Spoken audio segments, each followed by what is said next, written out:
ನೀನು ನದಿಯನ್ನು ಹಾರು ಮತ್ತೆ ಸಮುದ್ರವನ್ನು ಹಾರುವುದಕ್ಕಾಗಿ ಮುಂದಾಗು ಅಂತವ ಯಾಕಂತೆ ಲಕ್ಷ್ಮಣ ಹುಡುಗ ನೀನು ಹುಡುಗ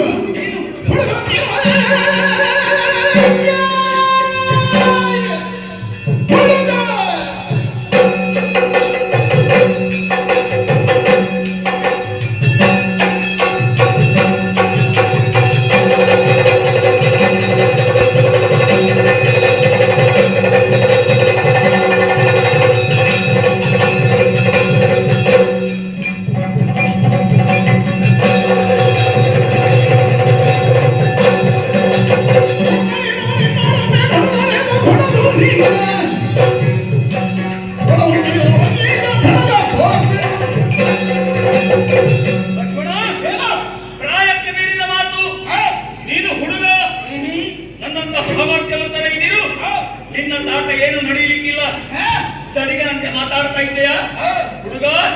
ನಿನ್ನಂತ ಸಾಮರ್ಥ್ಯ ಏನಿದೆಯೋ ಅದು ನನ್ನಲ್ಲಿ ನಡೆಯಲಿಕ್ಕಿಲ್ಲ. ಹಿಂದೆ ಹೋಗು.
ನನ್ನ ಪರಿಚಯ ಮರ್ತೋಗಿಲ್ಲಲ್ಲ. ಕೆಡುವ ಕಾಲಕ್ಕೆ ಬುದ್ಧಿ ಇರುವುದಿಲ್ಲ, ಸಾಯುವ ಕಾಲಕ್ಕೆ ಯಾವ ಔಷಧಿಯೂ ಪತ್ತೆ ಆಗುವುದಿಲ್ಲ ಎನ್ನುವ ನಿರ್ಣಯದಂತೆ ನಿನ್ನನ್ನು ತಿರಸ್ಕರಿಸಿದ ರಾಮನ ಪಕ್ಷವನ್ನು ಸೇರಿಕೊಂಡವನ. ಯಾಕೆ ನೀನು ಹೇಗೂ ಸಾಯಲಿಕ್ಕೆ ಹೊರಟ ನಿನ್ನಂತವರ ಕೂಡ ಇರುವುದು ಒಳ್ಳೆಯದಲ್ಲ ಎಂದು ನಾನು ರಾಮನಿಗೆ ಸೇರಿಕೊಂಡಿದ್ದೇನೆ. ನೀನು ಮಾಡಿದಂತಹ ಕೆಲಸ ಎಂತದ್ದು? ಚೋರತನ ಕೆಲಸ ಮಾಡಿದ್ದೆ, ಕದ್ದು ತಂದಿದ್ದ ಸೀತೆಯನ್ನು. ಆದರೂ ಕೂಡ ನಾನೊಬ್ಬ ಸಭ್ಯರ ಹಾಗೆ ನಮ್ಮ ಎದುರು ಮಾರುಮರೆತು ನಿಂತೆಯಲ್ಲ. ಕಪ್ಪಿ ಸೇನೆಯನ್ನು ಈ ರೀತಿಯ ಕಣಹುತ್ತಾ ಮುಂದುವರಿತಾ ಬಂದಿಯಲ್ಲ.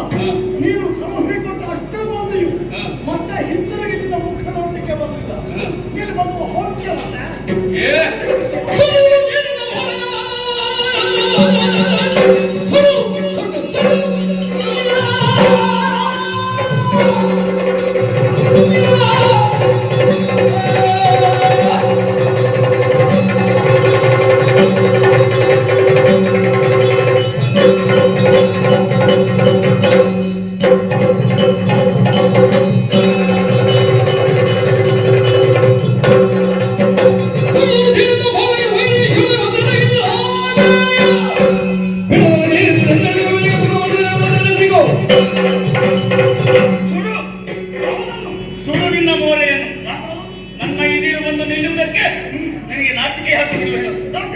ನಮ್ಮ ಕುಲದ ನಾಶವನ್ನು ಬಯಸಿದವ ನೀನು, ವೈರಿ ಪಕ್ಷವನ್ನು ಸೇರಿದವ ವಿಭೀಷಣ.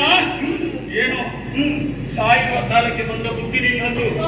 ನನ್ನನ್ನು ಬಿಟ್ಟು ರಾಮನ ಪಕ್ಷವನ್ನು ಸೇರಿಕೊಂಡಿದ್ದೀಯ. ಬಂದವರೆಲ್ಲ ಸತ್ತು ಹೋಗಿದ್ದಾರಂತೆ ಹೇಳಿದ್ದೀಯಲ್ಲ, ಅವರೆಲ್ಲ ಸಾಯುವುದಕ್ಕೆ ಕಾರಣ ನೀನೇ. ನೀನು ಪ್ರವೇಶಿ ಇರ್ತಿದ್ರೆ ಅವರೆಲ್ಲ ಹೇಗೆ ಸಾಯಬೇಕು ಎನ್ನುವುದನ್ನು ಹೇಳಿಕೊಟ್ಟವ ನೀನು.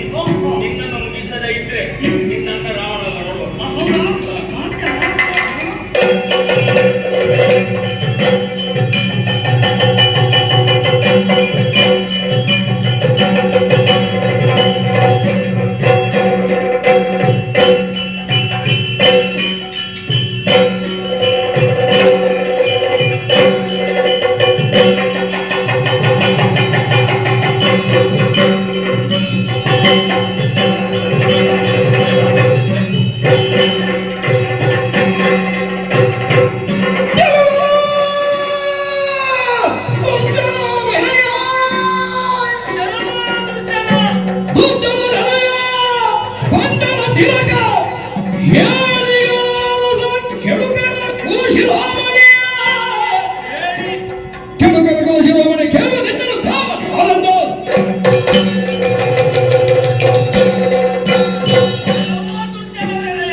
ನಿನ್ನಿಂದ ಆಗುವುದಿಲ್ಲ ಅಂತ ಹೇಳಿ ರಾಮನ ಪಕ್ಷವನ್ನು ಸೇರಿ ನಮ್ಮ ಕುಲದ ನಾಶವನ್ನು ಮಾಡುವುದಕ್ಕೆ ಹೊರಟವ ನಿನ್ನನ್ನು ಹೀಗೆ ಬಿಡುವುದಿಲ್ಲ. ನಿನ್ನನ್ನು ಕಡಿದು ಆ ಶಾಕಿನಿ ತಾಕಿದರಿಗೆ ಔತಣ ಕೊಡ್ತೇನೆ.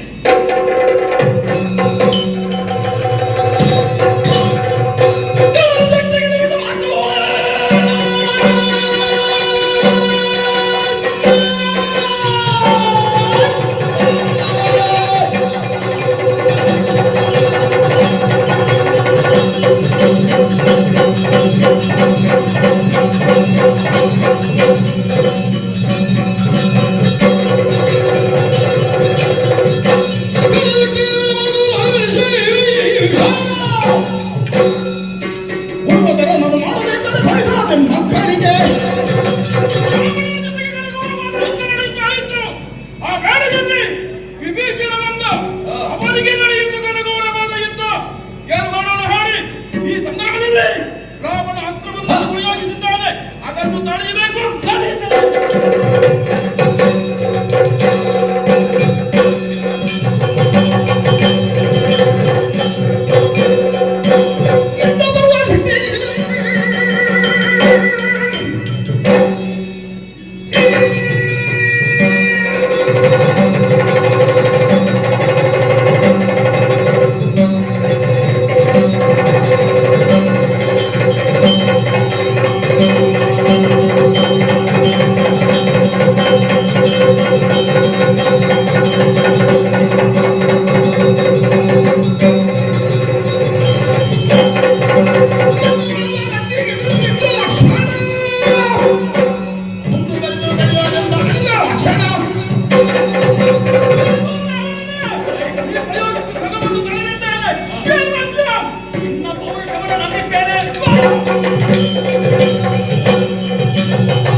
ನರನಾಥನನು ಕರೆದು ಸಹಜಾನನನು ಚರೆದು ಸಹಜಾನನನು ಚರೆದು ನರನಾಥನ ಕರೆದು ಕರೆದು ಕರೆದು ಸಹಜಾನನನು ಚರೆದು ಸುಗ್ರೀವನನ್ನು ಅಡಗಿಸೇ ಏ ಸುಗ್ರೀವ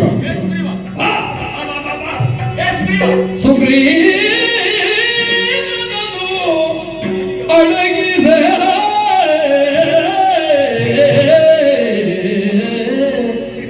ನರನಾಥನನು ಕರೆದು ಸಹಜಾತನನು ಕರೆದು ಸಹಜಾನನನು ಜರೆದು ಸುಗ್ರೀವನ ಅಣಗಿದೆ.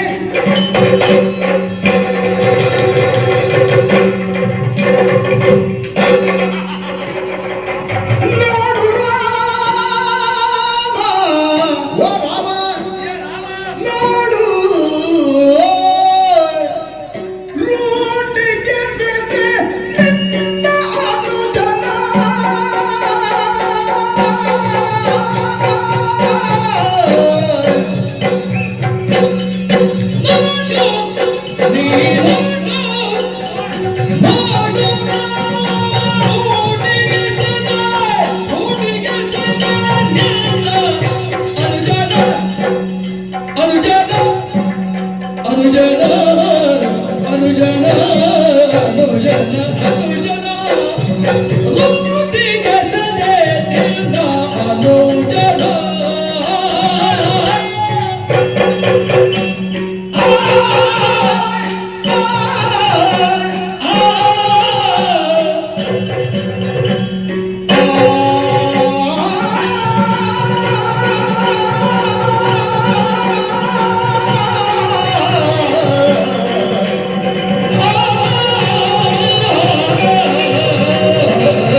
ಬನು ಧೈರ್ಯಗೊಳ್ಳು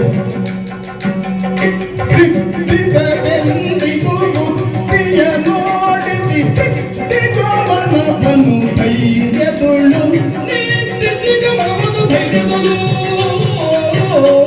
ನೋಡು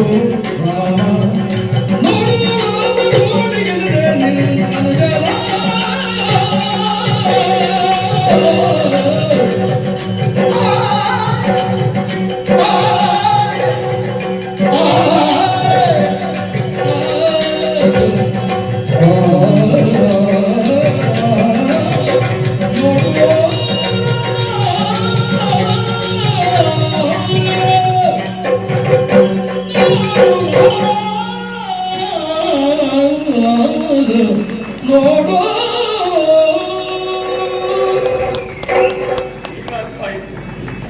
ನೀವೆಲ್ಲ ಸೂರ್ಯವಂಶಜರು ಅಂತ ಈಗ ಗೊತ್ತಾಗಿದೆ. ನಡು ನೆತ್ತಿಗೇರಿದ್ದಾನೆ ಸೂರ್ಯ, ನಿಲ್ಲುವುದಕ್ಕೆ ಆಗುವುದಿಲ್ಲ. ಮತ್ತೆ ಅಂತಹ ಸುಡುಬಿಲಿಸಿನಲ್ಲಿ ಕೂಡ ರಾಮ ಲಕ್ಷ್ಮಣರ ಸೇನೆ ಇಷ್ಟ ಆದ್ಮೇಲೆ ಬಿಡ್ಲಿಕ್ಕೆ ಉಂಟೆ ಬಿಡಬಾರದು. ನಾವು ಹೊರಟದ್ದೇ ಅದಕ್ಕೆ ಅಲ್ವಾ, ನಿರ್ನಾಮ ಮಾಡಬೇಕು. ಯಾರನ್ನು? ನಮ್ಮ ಶತ್ರುವನ್ನು. ಅರ್ಥ ಮಾಡಿಕೊಳ್ಳಿ, ನಮ್ಮ ಶತ್ರುವನ್ನು ನಾಶ ಮಾಡಬೇಕು ಎನ್ನುವಂತಹ ಉದ್ದೇಶದಿಂದ ಹೊರಟಿದ್ದೇವೆ. ನಮ್ಮ ತನುವಿಗೆ ಆದಂತಹ ಆಯಾಸಕ್ಕೆ ಲೆಕ್ಕವೇ ಇಲ್ಲ. ಬಿಡಿ, ಶತ್ರುಶೇಷ ವಿನಾಶ. ಎಷ್ಟು ವರ್ಷ ಆದರೂ ಕೂಡ ಹೀಗೆ ನಮ್ಮ ದುಡಿಮೆ. ಆದರೆ ಇಷ್ಟಿರಬಾರ್ದು ಮಾತ್ರ. ಇಲ್ಲಿ ಬಿದ್ದಿದ್ದಾನೆ, ತಮ್ಮನನ್ನು ಒದಿಸಬೇಕು ಅಂತ ಮಾನ ಮಾಡಿದ್ದೆ, ಆಗಲಿಲ್ಲ. ಲಕ್ಷ್ಮಣ ಬಿದ್ದಿದ್ದಾನೆ, ಇವನನ್ನು ಎತ್ತಿಕೊಂಡು ಲಂಕೆಗೆ ಹೋಗ್ತೇನೆ.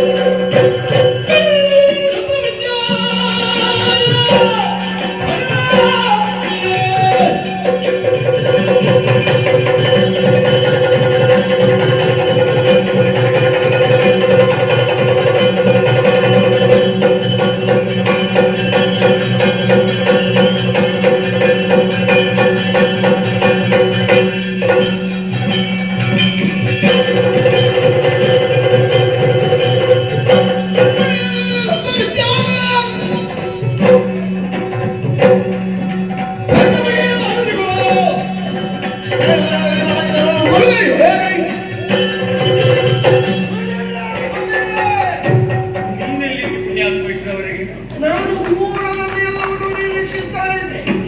ಪ್ರಕರಣ ಇಲ್ಲಿವರೆಗೆ ಮುಂದುವರಿಯುತ್ತದೆ ಎನ್ನುವ ಹಾಗೆ ನಾನು ಯೋಚಿಸಿರಲಿಲ್ಲ.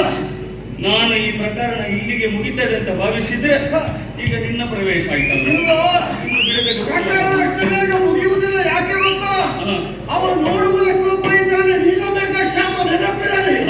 ಅವನ ಪ್ರೀತ್ಯರ್ಥವಾಗಿ ನಾವು ಮಾಡುವುದು. ಅವನನ್ನೇ ನೋಡು ನೋಡು ಅಂತ 1000 ಬಾರಿ ಹೇಳಿದೆ. ನೀನು 1000 ಬಾರಿ ಹೇಳುತ್ತಿರುವಂತಹ ಸಂದರ್ಭದಲ್ಲಿ ನಿನ್ನ ಮಾತುಗಳನ್ನು ನಾನು ಆಲಿಸ್ತಾ ಇದ್ದೆ. ಪ್ರತಿಯೊಬ್ಬರನ್ನು ಕರೆದು ಅಣಕಿಸುವುದಕ್ಕೆ ನೀನು ಮುಂದಾಗುತ್ತಾ ಇದ್ದೀಯ. ಯುದ್ಧ ನಮಗೆ ಸಿದ್ಧಿಸಿದೆ ಅಂತ ಹೇಳಿ ಲಕ್ಷ್ಮಣ ಬಹಳ ಮಾತಾಡಿದ. ಹಾಗೆಲ್ಲ ಸಿದ್ಧಿಸುತ್ತಿದ್ರೆ ಇಷ್ಟೊತ್ತಿಗೆ ಏನಕ್ಕೇನು ಆಗುತ್ತಿತ್ತು. ಆದ್ರೆ ನಿನ್ನದಾದಂತಹ ಸಾಮರ್ಥ್ಯವನ್ನು ಪ್ರಕಟಪಡಿಸುವ ಮೂಲಕ ಕ್ಷಣ ಹೊತ್ತು ತನ್ನ ಪಾಲಿಗೆ ಜಯ ಪ್ರಾಪ್ತವಾಯಿತು ಎನ್ನುವ ಹಾಗೆ ಅಹಂಕಾರದ ಕೂಡಿದು ಕುಪ್ಪಳಿಸ್ತಾ ಇದ್ದೆ. ಜಯದ ಪ್ರಕಾಶವನ್ನು ಮೊದಲೊಮ್ಮೆ ತೋರಿಸಿದೆ, ಅದು ಹೆಚ್ಚಾಯಿತು ಅಂತ ಭಾವಿಸಿದೆ ನಾನು. ಆದ್ರೆ ಇದೇ ಶಾಶ್ವತ ಜಯ ಎನ್ನುವ ಹಾಗೆ ನೀನು ತಿಳಿಯಬೇಡ. ನಿನಗೆ ಜಯವನ್ನು ಸಂಪಾದಿಸುವುದಕ್ಕೆ ಅಸಾಧ್ಯವಾಗುತ್ತದೆ. ಜಯ ನಿನಗಲ್ಲ ನನಗೆ ಎನ್ನುವುದನ್ನು ತೋರಿಸಿಕೊಡುವುದಕ್ಕಾಗಿ ಬಂದಿದ್ದೇನೆ. ನೀನು ಮಾಡಿದಂತಹ ಕಾರ್ಯವಾದವನ್ನು ಬಿದ್ದಂತಹ ವ್ಯಕ್ತಿಯನ್ನು ಎತ್ತಿಕೊಂಡು ಹೋಗುವುದಕ್ಕೆ ಪ್ರಯತ್ನ ಮಾಡ್ತಾ ಇದ್ದ. ಅಲ್ಲ, ಕತ್ತಿಯನ್ನು ಕ್ಷಣಪಿಸುತ್ತಾ ಬರಲಿಲ್ಲ. ಹೌದಾ? ಇಷ್ಟು ಸಪುರ ಇದ್ರು ಕೂಡ ಎಂತ ಭಾರ. ಮಾತ್ರ ಒಂದು, ನೀನು ಇಷ್ಟನ್ನು ತಿಳಿದಂತಹ ವ್ಯಕ್ತಿಯಾಗಿ ಈ ಸಂದರ್ಭದಲ್ಲಿ ಇಂತಹ ಹೀನ ಕಾರ್ಯವನ್ನು ಮಾಡುವುದು ಎಷ್ಟು ಸರಿ ಎನ್ನುವ ಹಾಗೆ ಯೋಚಿಸಬೇಕಾಗ್ತದೆ. ಯಾಕಂದ್ರೆ ನೀರಿನಲ್ಲಿ ಮುಳುಗಿ ಕುಳಿತವರನ್ನು, ಹುಲ್ಲುಗಡ್ಡೆ ಕಚ್ಚಿದವರನ್ನು, ಆಯದ ವಿಹೀನರನ್ನು, ಅಲ್ಲ ರಣಕ್ಷೇತ್ರದಲ್ಲಿ ಬಿದ್ದವರನ್ನು ಕೊಲ್ಲುವುದು ಇದು ಯಾವ ನ್ಯಾಯ? ಹಾಗಾಗಿ ನೀನು ಕೊಲ್ಲುವುದಕ್ಕೆ ಮುಂದಾದೆ ಅಂತಾದ್ರೆ ಏನು ಮಾಡ್ತಾನೆ ಗೊತ್ತು?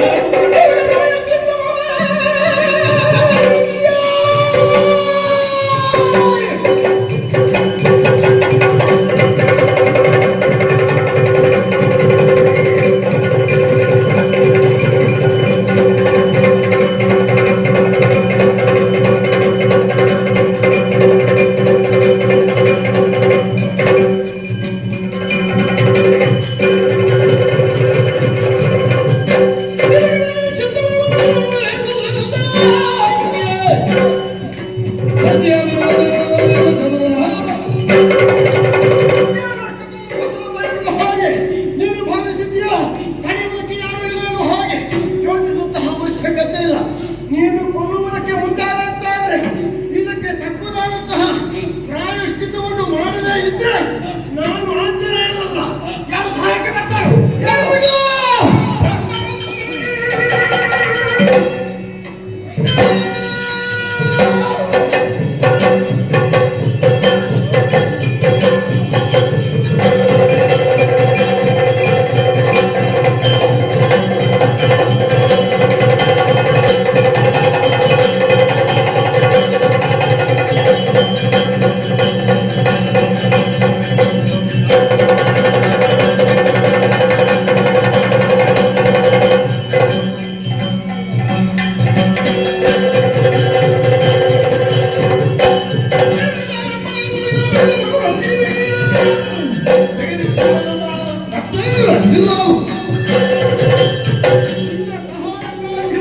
ಪ್ರತಿಯೊಬ್ಬರು ಇದ್ದಾರೆ ಎಂಬಂತಹ ಆತ್ಮಸ್ಥೈರ್ಯ ನಿನಗಿದೆ. ಈ ಸಂದರ್ಭದಲ್ಲಿ ಸೃಷ್ಟಿಕರ್ತರಾದಂತಹ ಬ್ರಹ್ಮನ ಜೊತೆಗೆ ಬರ್ತಾರೆ, ಅಥವಾ ರಾಕ್ಷಸರ ಗುರುಗಳಾದಂತಹ ಶುಕ್ರಾಚಾರ್ಯರು ಬರ್ತಾರೆ. ಅವರಿಗೊಂದು ವಿದ್ಯೆ ಗೊತ್ತಿದೆ, ಮೃತ ಸಂಜೀವಿನಿ ವಿದ್ಯೆ. ಆ ವಿದ್ಯೆಯಿಂದಾಗಿ ನೀನು ಸತ್ಯ ಅಂತಾದ್ರೆ ನಿನ್ನನ್ನು ಬದುಕಿಸುವುದಕ್ಕೆ ಬಂದರೂ ಕೂಡ ಯಾರನ್ನೂ ಲೆಕ್ಕಿಸುವವರಲ್ಲ. ಮುಷ್ಟಿ ಹಿಡಿದು ಪಡೆದು ಪುಡಿ ಮಾಡಿ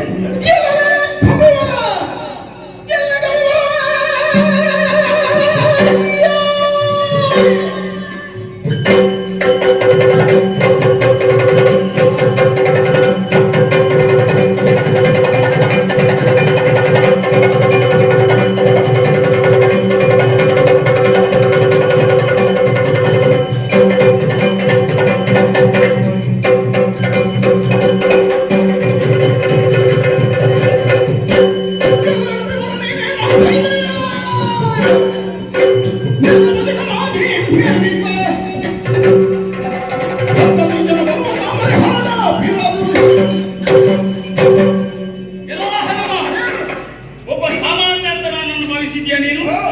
ನಾನು ಮಾಡಿದಂತಹ ಸಾಧನೆಗಳು ನಿನಗೆ ತಿಳಿಯದೇ ಇರಬಹುದು. ನೀನು ಸಮಯಕ್ಕೆ ಒಮ್ಮೆ ಬದಲಾಗುತ್ತಾ ಇರ್ತೀಯ ಎಂಬುದನ್ನು ನಾನು ಗಮನಿಸಿದ್ದೇನೆ. ಹೌದು, ನನ್ನ ಸಾಮರ್ಥ್ಯ ಅದು.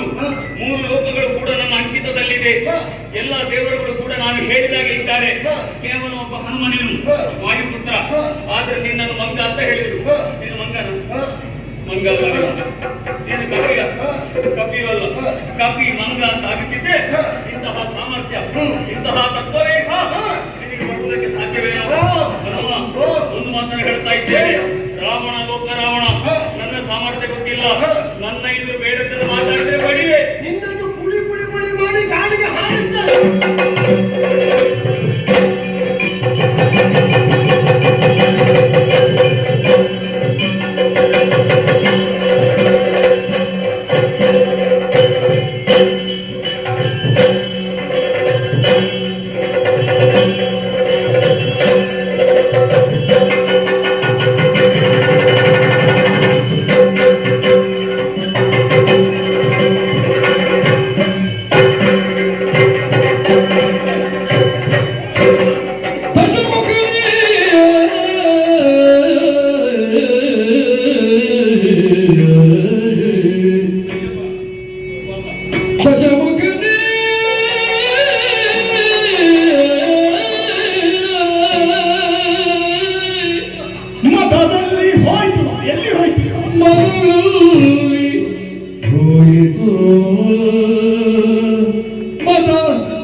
ನಿನ್ನ ಮತ ಎಲ್ಲಿ ಹೋಯಿತೋ ಹೋಯಿತೋ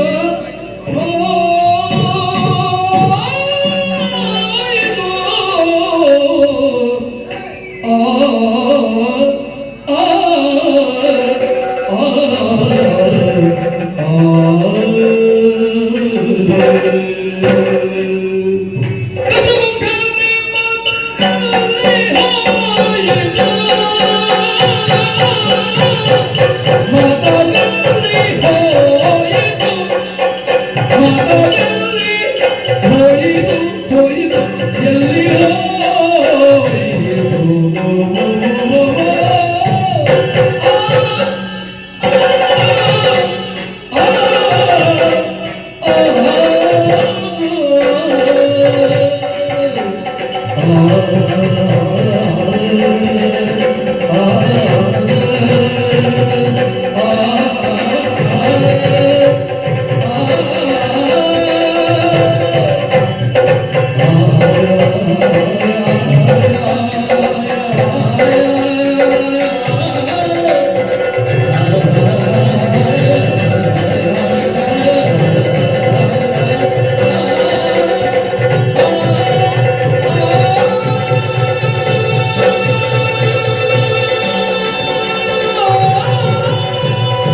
ದಶಮುಖ ಓ ದಶಮುಖ ಮಾತೆಯಲ್ಲಿ ಹೋಯಿತು ನಿನ್ನ ಮದ ನಿನ್ನ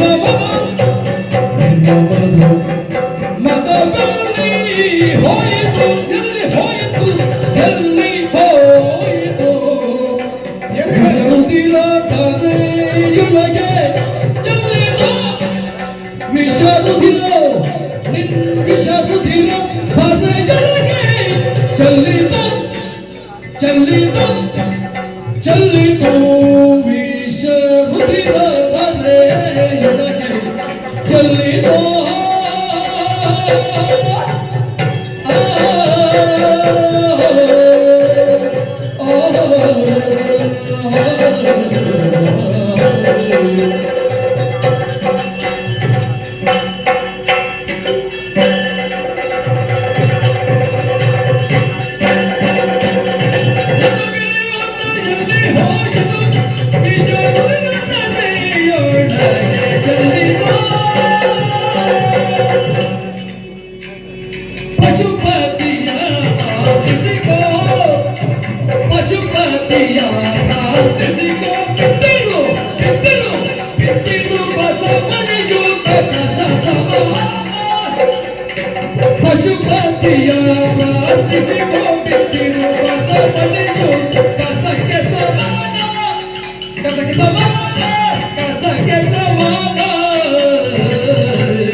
ನಿನಗೆ ಇದು ಲೆಕ್ಕಗಿಲ್ಲದ ಮ್ಯಾಗೆ ಲೆಕ್ಕಗಿಲ್ಲದ ಮ್ಯಾಗೆ ಬುದ್ಧಿಶೂನ್ಯ ನೀ ಬುದ್ಧಿಶೂನ್ಯ ಬುದ್ಧಿಶೂನ್ಯಗೆ ಸತ್ತರಗಿಸಿದ ಪದ್ಧತಿ ರಾಮನ ಮಡದಿಯ ಈಯೋ ಪದ್ಧತಿ ರಾಮನ ಮಡದಿಯ ಈಯೋ ಸಾಯೋ ನಿನ್ನ ಸ್ಥಿತಿ ಅಯ್ಯಯ್ಯೋ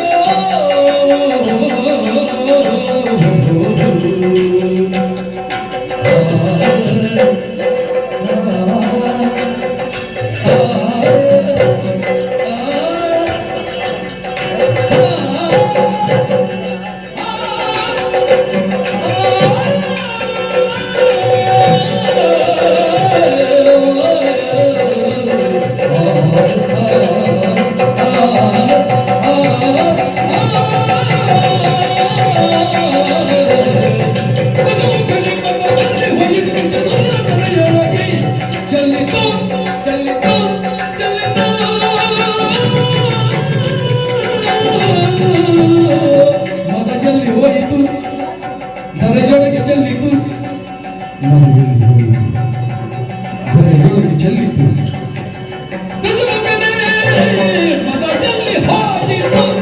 ಮದದಲ್ಲಿ ಹೋಯಿತು ದರಜೊಳಗೆ ಚೆಲ್ಲಿತು ದರಜೊಳಗೆ ಚೆಲ್ಲಿತು ಸೀತೆಯ ನೀರು ಅಲ್ಲದಿರೇ ಸೀತೆಯ ನೀರು ಅಲ್ಲದಿರೇ ನಿನ್ನ ಸ್ಥಿತಿ ಅಯ್ಯಯ್ಯೋ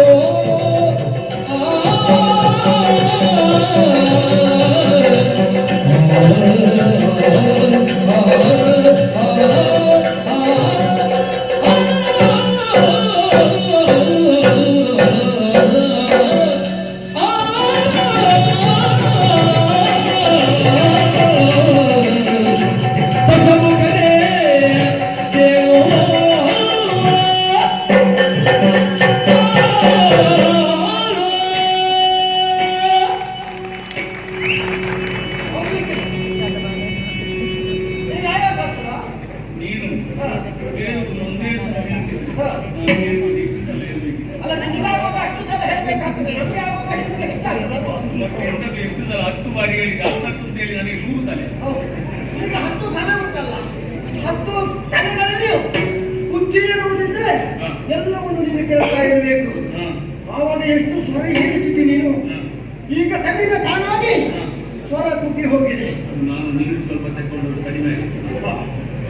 ನೀನು ನೀರು ತಗೊಂಡದ್ದಲ್ಲ, ನೀರಿಗೆ ಬೇರೆ ಸೇರಿಸಿ ತಗೊಂಡದ್ದು ಕಡಿಮೆ ಆಗಿದೆ ಅಂತ ಹೇಳ. ಇಲ್ಲ, ನಾನು ಬರುವಾಗ ಕುಡಿಯಲಿಕ್ಕೆ ಮರ್ತೋಯ್ತು. ಇಲ್ಲದ್ರೆ ಯಾವಾಗ ಕುಡಿದೇ ಬರುವವನು? ಹಾಗಲ್ವ, ಇದ್ದರಂಗಕ್ಕೆ ಬರುವಾಗ ಚೈತನ್ಯ ರಸಾಯನ.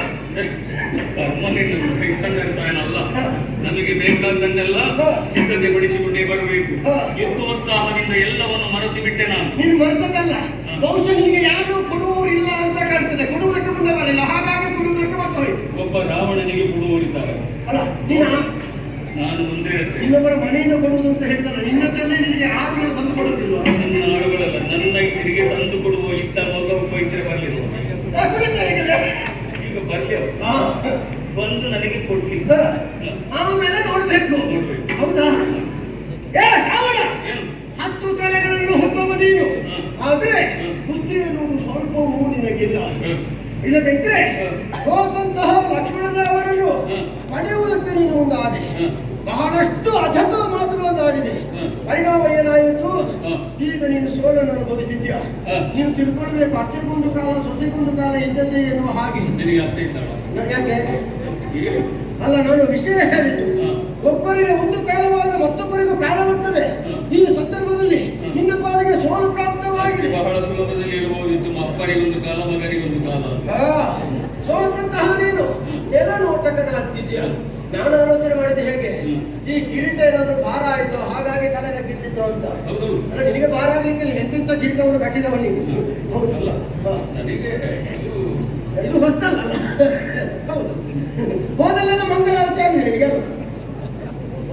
ನನಗೆ ಮಂಗಳಾರತಿ ಮಾಡುವರು ಬಹಳ. ಹೌದಾ? ಯಾವ ರೀತಿ ಮಂಗಳಾರತಿ? ಅಲ್ಲ, ನನ್ನನ್ನು ಕಂಡ ಕೂಡಲೇ ನಿನ್ನನ್ನು ಹಿಂದಿರುಗುವುದಕ್ಕಾಗಿ ಮಂಗಳಾರತಿ ಮಾಡ್ತಾರೆ ಎನ್ನುವ ಹಾಗೆ ಹೇಳಿದ್ದಲ್ಲ, ಇನ್ನು ಮುಖಕ್ಕೆ ಮಸಿ ಮಾಡಿದದ್ದು ಅಂತ ಹೇಳಿದ್ದು. ಎಷ್ಟು ಕಡೆಯಲ್ಲಿ ಸೋಲನ್ನು ಅನುಭವಿಸಿದ್ದೆ. ನಮಗೆಲ್ಲ ವರ್ತಮಾನ ಸಿಗ್ತದೆ, ಗೊತ್ತಾಯ್ತಾ? ನಾವು ಎಲ್ಲಿ ಇದ್ರೂ ಕೂಡ ಇನ್ನೊಬ್ಬರ ವಿಷಯವನ್ನು ಸಂಗ್ರಹ ಮಾಡ್ತಾ ಇರ್ತೇವೆ. ಅದು ಯಾರದ್ದು? ನಿಮ್ಮಂತಹ ಕೆಟ್ಟವರ ವಿಚಾರವನ್ನು. ಅಲ್ಲ ಪುಣ್ಯ, ನಿನ್ನನ್ನು ನಾನು ನಿರೀಕ್ಷೆಯೇ ಮಾಡಿದ್ದೆ. ನೀನು ಯಾಕೆ ಬಂದದ್ದೇ? ಅಲ್ಲ, ನಿರೀಕ್ಷೆ ಮಾಡಿದವರೆಲ್ಲ ಬರ್ತಾರೆ ಎನ್ನುವ ಹಾಗೆ ಹೇಳಲಿಕ್ಕೆ ಆಗುದಿಲ್ಲ, ಗೊತ್ತಾಯ್ತಾ? ಅನಿರೀಕ್ಷಿತವಾಗಿ ಕೆಲವೊಂದು ಕ್ಷೇತ್ರಗಳಿಗೆ ಅನಿವಾರ್ಯವಾಗಿ ಹೋಗುವಂತಹ ಪ್ರಮೇಯ ಬಂದೋದಂತದೆ. ಓ, ನಿನ್ನ ಬಗ್ಗೆ ಬಹಳಷ್ಟು ಕೇಳಿದ್ದೇನೆ ನಾನು. ನಿನ್ನ ಸಾಹಸ ಹೇಳುವುದಕ್ಕೆ ಸಾಧ್ಯ ಇಲ್ಲ. ಬಹಳಷ್ಟು ಸಾಹಸಗಳನ್ನು ಮಾಡಿದವಂತೆ ನೀನು. ಇದು ಎಲ್ಲಿಂದ ಹಾರಿದು? ಭೂಮಿಯಿಂದ ನಭೋಮಂಡಲಕ್ಕೆ ಹಾರಿ. ಒಂದು ಹಾಗೆ ಮತ್ತೊಂದು ನಮ್ಮ ಲಂಕೆಗೆ ನೀನು ಹಾರಿದ್ದಿ. ಸಾಗರೋಲ್ಲಂಘನ ಮಾಡಿ ಲಂಕೆಯನ್ನು ಪ್ರವೇಶ ಮಾಡಿದ್ದು. ನಿನಗೆ ಅಲ್ಲಿಗೆ ಬರ್ಲಿಕ್ಕೆ ಗೋಷ್ಪತಿ ಬಾರೀಶ, ಮತ್ತೆ ಮಶಕೀಕೃತ ರಾಕ್ಷಸ ಅಂತ ನಾವು ಮೊಣಗಳು. ಮತ್ತೆಂತದ್ದು? ನೀವು ಕಸ ಕಟ್ಟೆಗಳ ಹಾಗೆ ಇರುವವರು. ಈ ಸಂದರ್ಭದಲ್ಲಿ ಸೋತಂತಹ ನಿನ್ನನ್ನು ಅಣಕಿಸ್ತಾ ಇದ್ದೇನೆ. ಮಾತ್ರವಲ್ಲ, ನಿಮ್ಗೆ ಆಯಾಸ ಆಗಿದೆ. ನಿನಗೆ ಆಯಾಸ ಆಗಿದೆ ಅಂತ ಆದ್ರೆ ಸ್ವಲ್ಪ ಕೂತ್ಕೊಳ್ಳಿ, ಗಾಳಿ ಹಾಕಿ. ಗಾಳಿ ಹಾಕೋದಲ್ಲ, ಮತ್ತೆ